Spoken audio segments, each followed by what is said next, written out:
We got the two-time national champ, starting QB in here today, Carson Beck. We outside. Plus we going up. All right, man, I'm excited to do this interview. I got this question though. You doing an interview in them shoes, man? Is this what we doing on Footballville? Man, I do anything in these shoes. Let me tell you about these shoes. I don't know if they're shoes. I don't know if they're house shoes. I don't know what they are. I sure don't know what they are. But he got a cushion inside here, man. It's the most comfortable shoe I've ever worn, bro. I put them on with a suit. I go to a prom, a gala or something with them on, bro. Do I need to get a pair of these? Is this what you're telling me? Yeah, if you got the balls to walk around with them on. Yeah. All right, man. Footballville podcast. We outside. We sitting here, man, with national champion Carson Beck. How many national championship rings you got, Carson? We got 2 national championships. You got 2? Mm-hmm. Carson is actually from Florida. Right? Mm-hmm. From Jacksonville area? Jacksonville. Duval? Yes, sir. Yeah. We go back to high school. Your junior year, you guys were really good. Mm-hmm. And you went to state, and you defeated who in state? Columbus. Columbus? Yep. You remember any of the guys that played on the Columbus team? Xavier Henderson, I know. Yeah. I think just left Florida, actually. Yeah, I think he's in the transfer portal. Did he? Yeah, there. Waffle. Yeah. 3 touchdowns on our head. Did he? Wow. Yeah. He went stupid in that game. Close game? Yeah, I think we won by 2. Yeah. That was the final score, yeah. No, that was a good team from down here. That team, your 11th grade year, you guys were really good. Mm-hmm. But your senior year, we were talking before, you were saying that it wasn't as good of a team. What's your 11th grade team about? Maybe older team? Yeah, I mean, we were all seniors. Everyone left. So, really the first 3-4 games of my senior year was us trying to, figure it out. Yeah. You know? We weren't really meshing on defense, offense, anything. And we were going downhill. And eventually we hit that kind of halfway mark. And we started to pick it up and then ended up going undefeated throughout the rest of the season. And then made the playoffs. And then we played, Seminole, I think, in the first round of the playoffs and got smoked. It was raining. We couldn't run the ball. They stacked the box. They were like, go ahead, throw it. And we couldn't. We literally dropped balls everywhere. I mean, defense, we just couldn't compete with them. I mean, they were just a better team than us. And yeah, we got sent out early my senior year. So yeah. I bet there were a lot of teams pissed at you that senior year. So you got everyone's best game for sure. For sure. Yeah. That senior year though, you got to play against one of your teammates, right? Mm-hmm. Actually, your wide receiver now, Marcus Rosemont, right? Mm-hmm. At St. Thomas. Have you ever throw that in your face every now and then and be like, man, we thought y'all had something. We came up there. Nah, we don't talk about it much. No. I think he knows that their team was far superior to us. Yeah, they're far superior than a lot of teams. Yeah, they were pretty good. Chad got some of that St. Thomas. I know a few guys. Yeah, I know a few guys. Got some of that St. Thomas. But never lost to St. Thomas. Never played St. Thomas now. Never lost to St. Thomas? I feel pretty good that if we would have played St. Thomas any one of those last 2 years, we would have got the W. Oh. I'm saying it right now. Chad coached Pastor Tane. Who you had on your team, Chad? Pastor Tane. My second to last year, we had Marco. We had Marco Wilson. We had Pastor Tane, Tyson Campbell. I would bring Anthony Schwartz. Yeah, so I mean, scoring points was going to be a problem. They were loaded, God. Yeah, that's ridiculous. Yeah, no, they were loaded. That's kind of how we were moving, but yeah. So the recruiting process, was it crazy for you? So now you're being recruited. Your team isn't as good, but you're finna go to college. You're gonna make a decision, right? Yeah, I mean, I think for the most part it was pretty chill, and I guess I credit that to being committed somewhere my whole entire high school. Mm-hmm. There was months in between if 1 month or 2 months where I wasn't committed, where it was crazy and everyone's calling, right? And everyone's like come visit, right? But I mean, there was a select few schools that I had in mind that I really was interested in. So I guess that also kind of exited out any other teams and made it a little bit smoother as the process went through. You knew these teams early, at what point in your? I mean, when I was young, freshman in high school, before anything ever blew up, I'd say the teams that obviously I wanted to play in the SEC. Sure. Or like Clemson or Ohio State. Can't blame you, all the big boys. You know, like obviously that's everybody's dream. So like then when it actually starts to like come and they start calling, like, I mean, you have the choice at the end of the day. So right. You committed at what point? So I'll kind of run you through that as fast as possible. But so I used to play baseball. I committed to Florida for baseball. Okay. My freshman year of high school. That was short-lived. As my sophomore year is like my first year that I started and played, and Alabama ended up offering me after that sophomore season. So I was like, yeah, we're not going to play baseball. We're going to play football. Okay. Yeah. And so then committed to Alabama. Was with them for about a year and a half or so, and then I don't know, there's something like clicked, and I just decided, I was like, you know what, like, I still love Alabama. I still want to go there. Like, it's not like a definite now. So I decommitted and reopened because I thought I made my decision a little bit too early. And that's when it really got crazy, was when I reopened from Alabama, because we had just had that junior season. Everything was starting to pick up. So all these coaches started calling. And then at last, Kirby called. And I don't know what it was, but it just felt perfect. You know, I visited there. Talking to my dad, I was like, yeah, this is where I'm going to go. And no one's going to change my mind about that. So Kirby's got good lyrics, huh? Oh, yeah. Sure got game. So then I committed to Georgia, and that was final from there. So from your 11th grade, 12th grade, you was committed to Georgia. Yep. You committed before your senior year? Yes. Okay, gotcha. Wow. I mean, so you took a visit. Who you say you went with, your dad? Yeah. And you sat down, you saw the facilities and everything, and you just knew it was this way. Is what we're gonna do, and this was before the national championships, right? Kirby was just had to be kind of just getting there, right? Yep. Yeah, but you could feel it, huh? Listen, let's go back a little bit. I once watched a young kid grow up as a quarterback, and he had a trainer used to fly in and things of that nature, and I saw how hard it was to get the mechanics down when somebody was really trying to train a quarterback. What was your process growing up? Like, how did you get all of the mechanics down and everything? Well, like I said, like I played baseball too. So like I didn't even really start focusing on football like for real until my like sophomore season, whenever like all that started. That's like after the offers and everything. Like So I'd go from baseball like throwing motion to football throwing motion, and it'd get like a little messed up and it'd look a little weird, you know. But nonetheless, like I could throw a football and complete it, and we could, you know, move the ball down the field, win games. But after that sophomore season, I met Denny Thompson, who's up in Jacksonville. We started to get the work and start tackling some of the issues that I had like within my throwing motion. And you can see like year to year how like it like evolves and develops into what it is now. So now I would say like what I have now is like ideal for me. You know, everybody's throwing motion is going to be a little bit different, but my throwing motion right now is ideal to me. So like certain like feelings and certain ideas and like things that I remember of like, okay, my elbow needs to like feel like this, my hip needs to feel like this. And that's all stuff you like attack in the off season. So then when you go out on the field, it's just second nature. Yeah.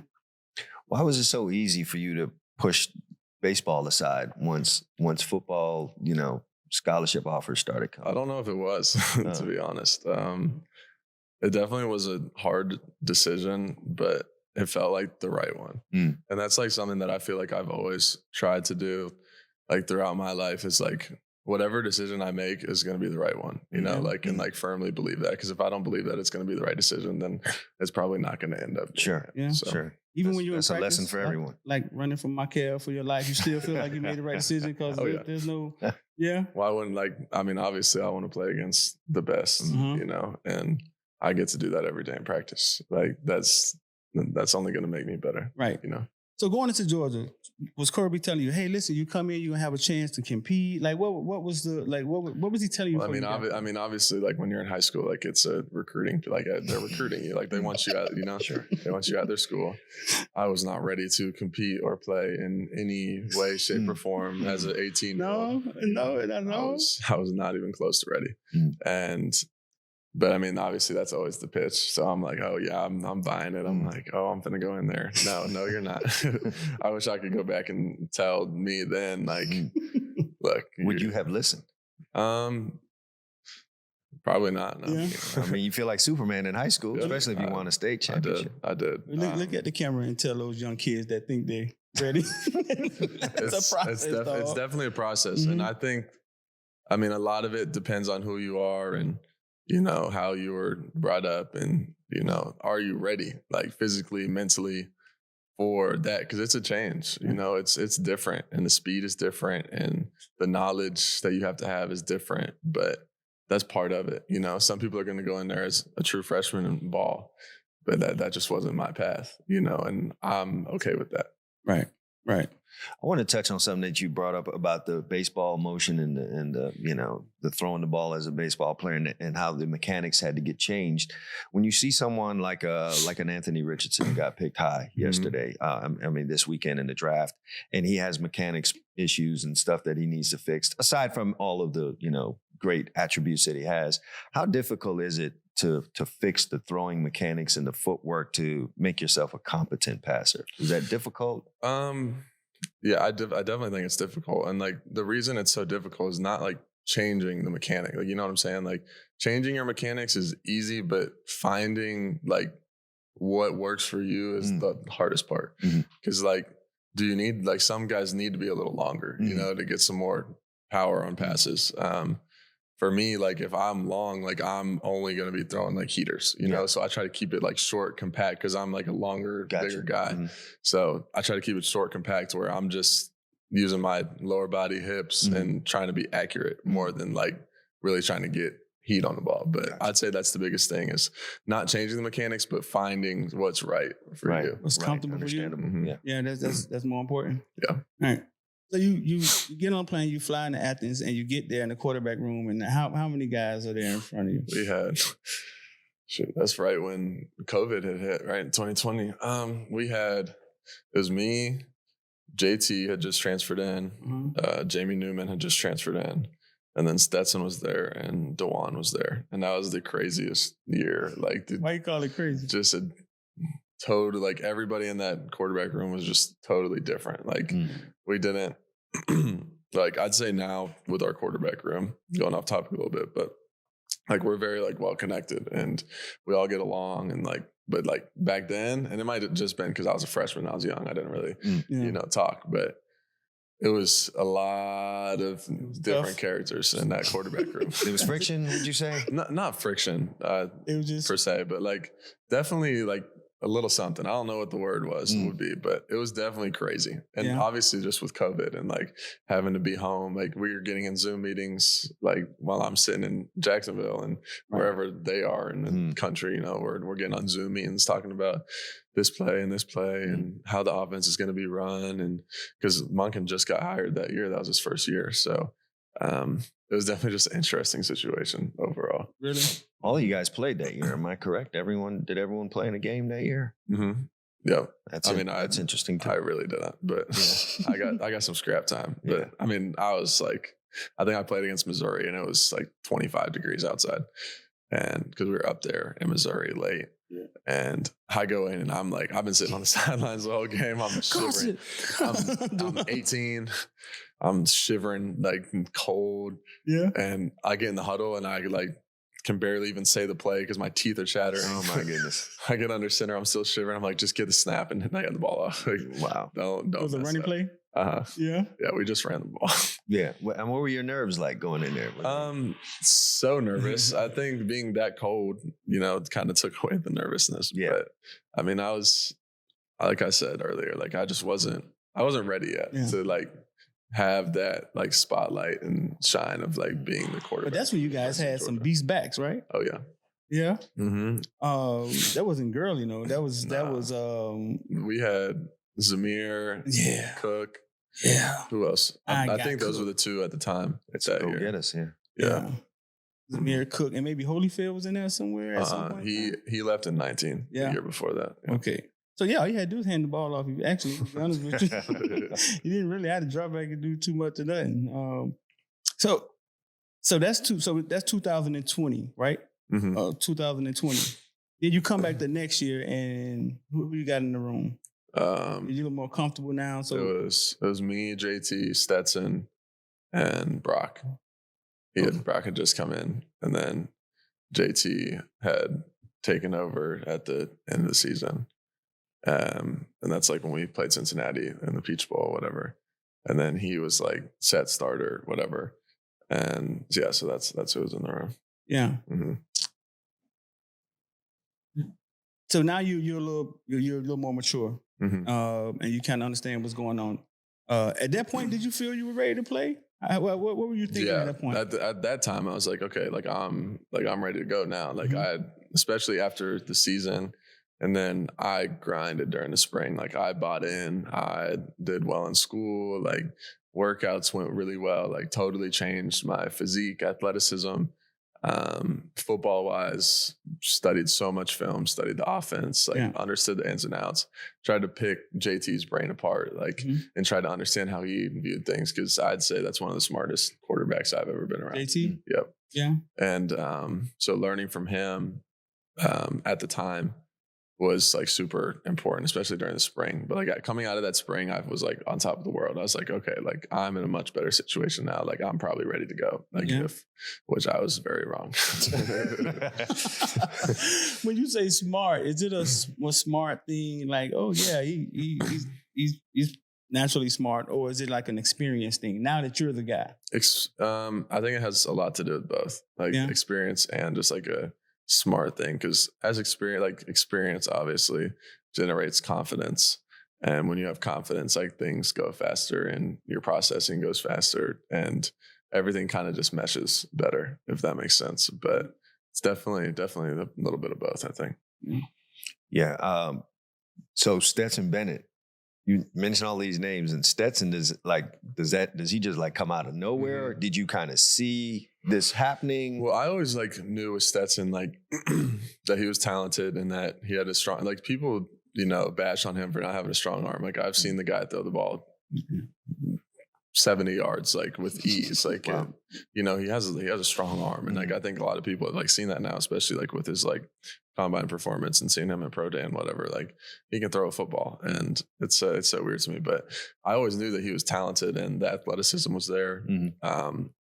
But yeah, like that year, whenever JT got hurt and then like he stepped in, I thought it was going to be me at the time, but I just, like I said, I wasn't ready, and as much as I thought I was ready, like I was so mad, like so mad. And I think any player would be like in that situation, but looking back on it now, like, and like understanding what happened, like he had the experience part that I didn't have, right?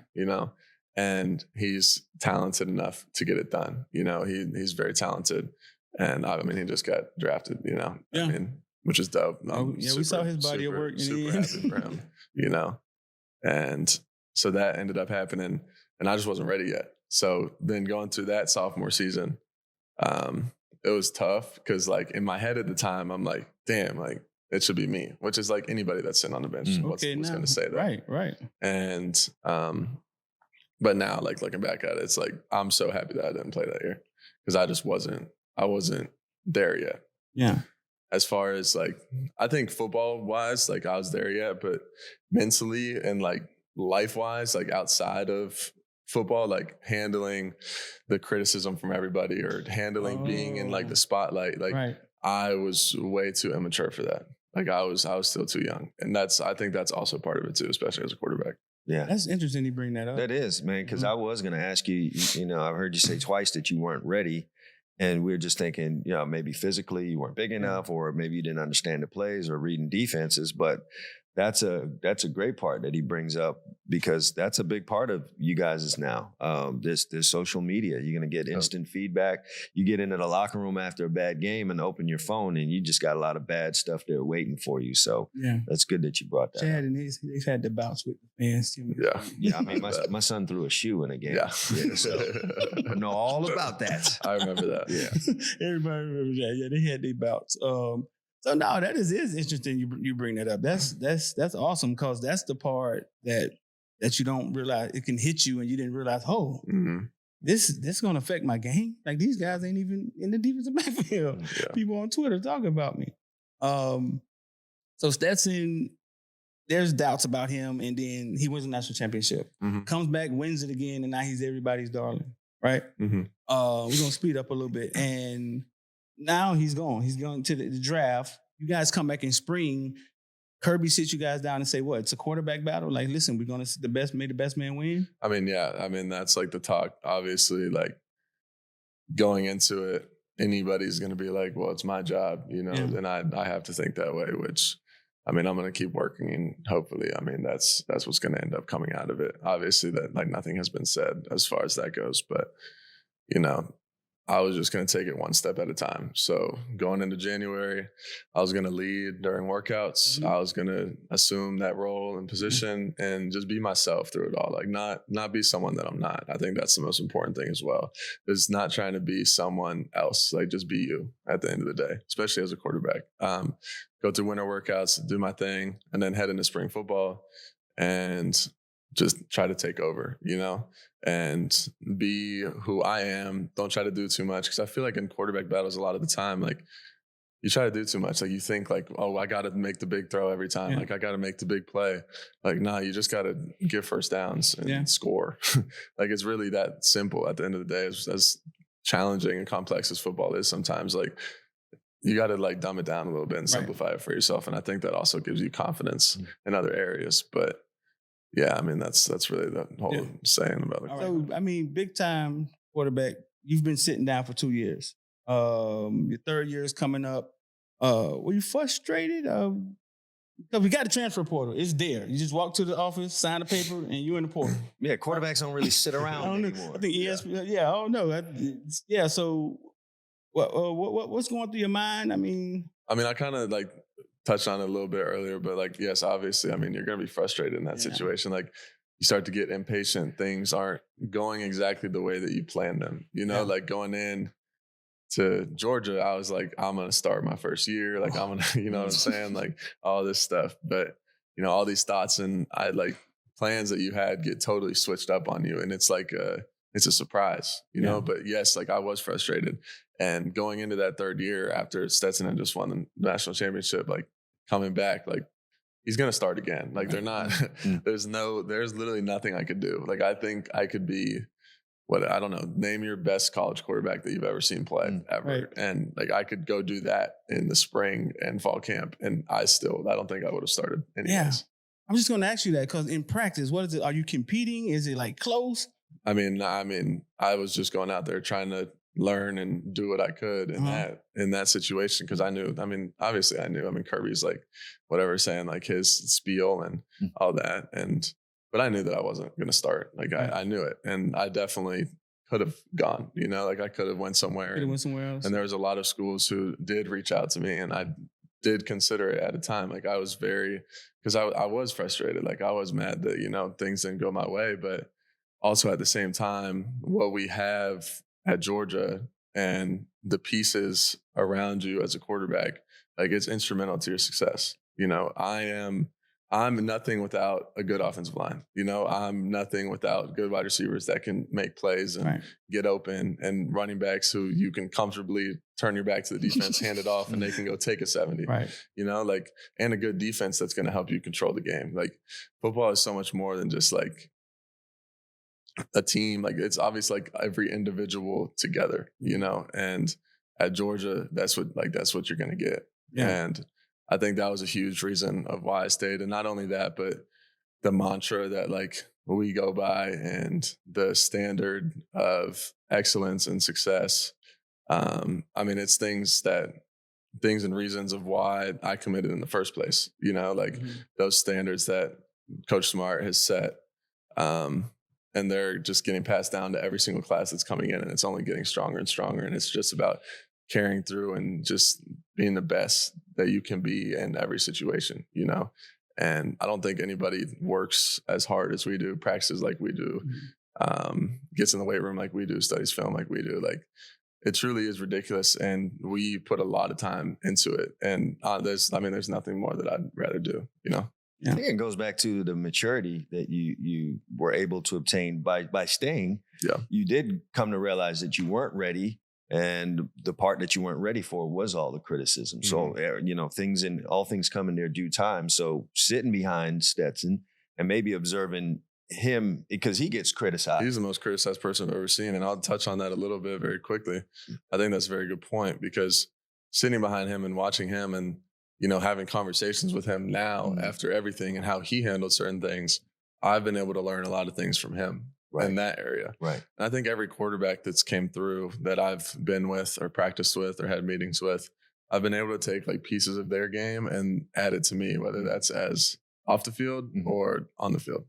So. Yeah, I mean that's a great part. You would have got none of that had you left. Exactly. You'd have gone somewhere else, and the moment you stepped on there, you're thinking about starting. You stayed at Georgia, and you had a chance to watch someone do it, who actually ended up winning a national championship. So, I mean, you have that part of it, which is, I think, a harder part, already downloaded, ready to go when when you're in that spot. So, So, has it been the same offense since you've been there? Yeah. So, I mean, Coach Monken was there for 3 years. He just left. So now we got Coach Bobo. Yeah. And obviously every offensive coordinator is going to be different, but for the most part, like very similar terms, very similar in certain play calls and whatnot. Yeah. But like, it's his twist, it's going to be his offense. It's not going to be him running Coach Monken's offense. Right. He's going to run his offense. He's going to do it he wants at the end of the day. But what I do love about Bobo is, the way that he connects to the quarterbacks and how, what's the word I'm looking for? Involved, like we are in like the game plan of things. Before the spring game, like he was talking to me like, well, what do you want on this down and this and this down and this? You know what I'm saying? Like kind of going through and sending me his ideas and what, like, was I in agreement of that? You know, and I could change it up or tell him I really like this play instead of this one, or give them like a top 3 for third downs. Like we're going to go in this order. When we get to third down, you already know what the call is going to be. So like, it's already that like precursor of like, okay, I already know what's going to be called. So I'm even more prepared than I already was in the first place. So that's definitely something that I've loved about Coach Bobo, but the offense has been definitely very similar. Yeah. That makes you feel involved, huh? For sure. I remember we sat down with Corey Harris and he talked about that was his emergence as a junior when the coach would allow him to be involved. I think you only do that with a guy you trust and someone you feel confident about. So, I mean, that says a lot about you that as a guy who's coached, if I'm not confident about a guy, you're not involved in the game plan. You're going to do what I tell you to do. But then when you get guys like, we talked about some of the guys that I coach, I was like that with them. Yeah. What do you guys feel comfortable with? What do you think we should go out here and do? I'll do that in game. What are you guys seeing out there? Should we call more of this rather than that? So that's a testament to you and the maturity that you've, been able to obtain. And you see something good in you to involve you in the game plan. I mean, this is an experienced coach. So, So sitting now, you got a chance to compete to the start and basically you're finna get the keys. What was the value of sitting now? Now you look back at you 3 years ago. What do you see the value in it? And did you get anything out of it? Talk to us. I've kind of said it a few times, like through every year, like that I wasn't ready to go, whether it was like the first year where I just wasn't ready. And overall, like as a quarterback, as a person, as like the mental side of the game, whatever you want to call it, to like the next year, like getting better at the physical part, but still the mental part was lacking, to the third year where I think I finally, put it together. And I still think that there's always things that I can get better at and work on, but overall, like sitting and waiting made me who I am today, and the way that I try to carry myself and, the quarterback that I try to be whenever I'm out on the field is a result of waiting and being patient those 3 years. So, and obviously I'm fired up and excited for what could be, and what can happen this year and the future. Cause it's definitely been eating at me for a long time. I'm definitely ready. I'm ready to get out on the field. I'm very anxious about it. Very excited as well. So, Carson, I'm a defensive guy. So, I want to know what it's like for you going against Coach Boom's defense.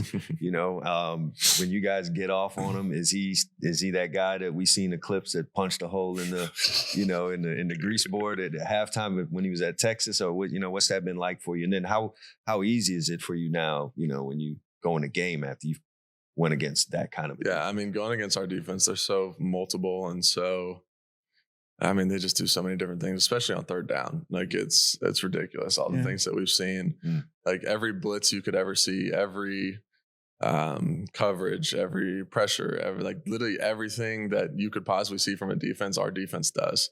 And obviously the game plan switches from team to team. And I think that's why we're so versatile. And beyond that, the players too, because the players make the defense, it's not the calls. The players make the defense. And those guys are, I mean, they're the best in the country. I don't think there's a better defense. At Philadelphia Eagles definitely think so. At every position, at every position, I mean, those guys are elite at what they do, and being able to go against them every single day overall makes the offense better. And I think it goes back and forth too. I think our defense gets better because of our offense as well. Right. Sure, but going against them, definitely I think has prepared me well. I mean, I've been going against them for 3 years every single day in practice. Right. And now, like, once I get the opportunity to go into a game, I'll be on the field against a whole nother opponent. And I think that brings a whole nother level of, competitiveness and that aspect as well. But having the practice against our defense and then going out on the field against another defense, I think it'll have me prepared and, ready to go. Yeah, 8 or 9 games will be a breeze. I mean, I played at Miami in the heyday, and I was better than anyone I lined up against, except maybe when we got to Florida State or something like that. The rest of the time, I saw someone better all week long. So that's kind of your situation, I presume. Yeah. So listen, whether y'all want to believe it or not, I used to be a rapper. I used to rap, right? We need clips of this. Somehow I don't feel like he just gets to say that. Rap. I used to rap, dog. Don't make me start spitting. And when you would write a verse, you would go in the booth, right? And you would say the verse. And you would say it over and over again. And then you get comfortable saying it, right? And then you get it. And then if you would say it 20 more, 30 more times, all of a sudden the beat will slow down for you. And it's almost like you could play within the beat because you know the words by heart. You know what I'm saying? And the beat sounds slower. Has the game slowed down for you because you've been sitting and repping? I think every year that goes past, and I mean, obviously the game never gets slower in reality, but like you are more prepared in a sense. And when you're that prepared and you understand what's going on, like you already know when things are going to happen. So you just trust yourself. You trust yourself more. I think that's the biggest thing. Like the game slowing down is you having more confidence and trust in your ability and what you can do. And you just see things. And when you see things over and over again, you know what's going to happen before it happens. Yeah. So yeah, definitely it has slowed down. It has slowed down for you. And and I think that's a lot of things in life too, man. If you can just be patient. Patient. Patience is something a lot of has to be taught. You know what I'm saying? A lot of people. And it's really hard in like today's world because we have phones, we have social media. You can call someone across the world and answer right now and talk to them right now. Like it's everything's so fast. Everyone wants to live so fast. Like sometimes you just got to take a step back and understand that if you really want something, you might have to wait for it. No, that's a good one. What was your most difficult moment at Georgia in the 3 years? Probably my sophomore season, to be honest. I kind of touched on it a little bit, but thinking like that I was, going to end up playing, and I did not. When did that become obvious? Like, all right, this isn't going to happen for me. Well, we played against UAB the second game of the season, and I was shell shocked. Like I was just not ready. The whole week and the whole situation. I won't really talk about it too much. I have things to say about it. But, save that for the book. But obviously that week, and I got the chance to play in the game, like opportunity, but I was not in the right headspace mentally. I was not locked in on the game at all. Like when I went in, I was not confident at all. Like I just felt like I didn't know how to play quarterback. And just based off of everything, just based off of everything that had happened. And that's when I knew. I was like, well, I totally just missed that opportunity. But like I said, looking back on it now, like I'm glad that I wasn't shoved into that moment, because if I was, who knows what would have came out of it. Yeah. 6'6", 336 pounds. Jordan Davis ever hit you in practice? No. But I'm You would really have had glad. to transfer. You can't be hitting the quarterbacks like that, man. I'm really glad that he didn't. That is a monstrous human being. Yeah, bro. He chase you like he to be so big and so fast. So fast. Ridiculous. Right. And that's what you're going up against in practice every day. Oh, yeah. Yeah. So we're driving to the spring game, man, and we all hoping you have a great game out there today. We're like, man, but then he got to play against Georgia defense. And they send you out there, bro. You first drive, and you were so comfortable. It looked easy. It looked easy to you. How did you feel out there? Confident. Yeah. Like you said, comfortable. I mean, at this point in my career and being at Georgia, like all the plays are like second nature to me at this point, you know. And that doesn't mean that I can just stop. No, you know, like I still need to study and write stuff down and try to learn and to like even just get like 0.5% better at whether it's a drop or a play. But as I'm kind of going off topic, but like within in the spring game and that like whatever, starting on the first drive, like I just went out there and was like, I'm just gonna have fun. You know what? Like I'm not worried about anything else besides going out and executing every single play individually. Like if I throw incompletion, we're looking to the sideline, we're getting the next play. And now that process is starting of what do I have to do? If it's this coverage, I'm here. If it's this coverage, I'm here. And now I'm analyzing the defense, you know. There's like a step-by-step process that kind of happens after each play and throughout each play. That's kind of unconscious now at that point. Like I feel like when you're younger, you kind of think about, okay, I need to get to play and then I need to think about this and this. And now it kind of just happens simultaneously. But I definitely felt comfortable and confident whenever I stepped out there and was just trying to have fun. I mean, at the end of the day, like it's a glorified scrimmage. Like that's all it is. It's a glorified scrimmage that people get to come watch. And it's nothing more than that. Like, and if you try to make it more than what it is, that's when nerves start to hit and other things like could possibly pop up and you start to make mistakes. Yeah. So, I mean, that's really what that. Well, you following back-to-back national championships. How much pressure do you feel to continue that? Honestly, none. To be completely I like there is a ton of pressure, you know, like whatever ends up happening, if that is me in the spot, there's tons of pressure because the guy that did it before, you know, did win 2 national championships and had an unbelievable career. But like that's out of my control what he did, you know.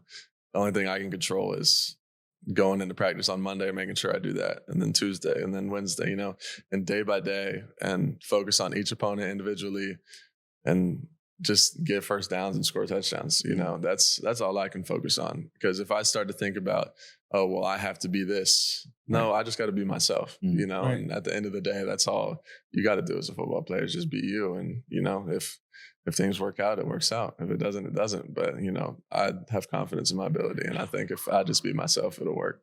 Yeah.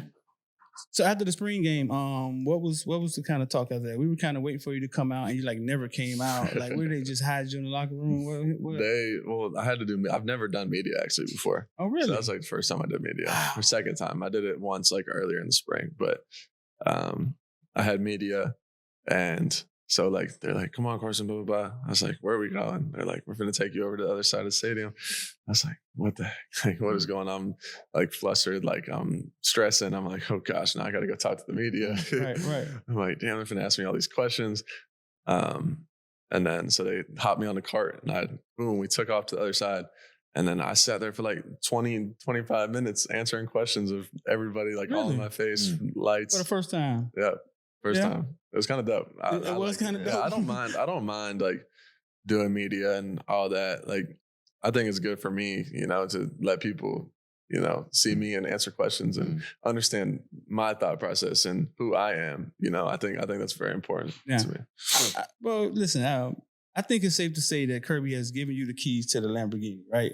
Does it feel like you thought it would feel? Like how does it feel? Like responsibility? Like tell us the emotion before we get out. It definitely feels good, you know, especially after waiting so long. You know, it all goes back to being patient, and when the moment's right, like everything will click, you know. But it definitely feels good to be, you know, in the position that I'm in right now. But at the same time, like as I feel good, like I try to not let myself get comfortable, because when I get comfortable, things get bad. You know what I'm saying? That's like a good one. you got to be comfortable with being uncomfortable. So constantly putting myself in situations where I'm uncomfortable and I feel like, you know, maybe someone's like trying to push me a different way or whatever. You know what I'm saying? Like it's every different situations you can put yourself in, but trying to be uncomfortable to where I'm trying to get out of that all the time only is going to push me and make me better. I don't know if that makes sense, but No, it does. Yeah. No, it does make sense.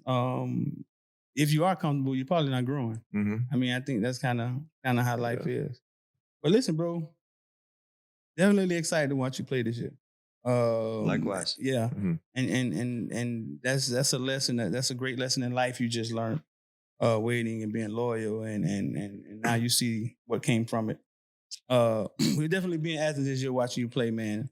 Appreciate having you here, all right? Absolutely. Appreciate y'all. Y'all make sure y'all subscribe, share. We outside. Footballville, man. We out of here.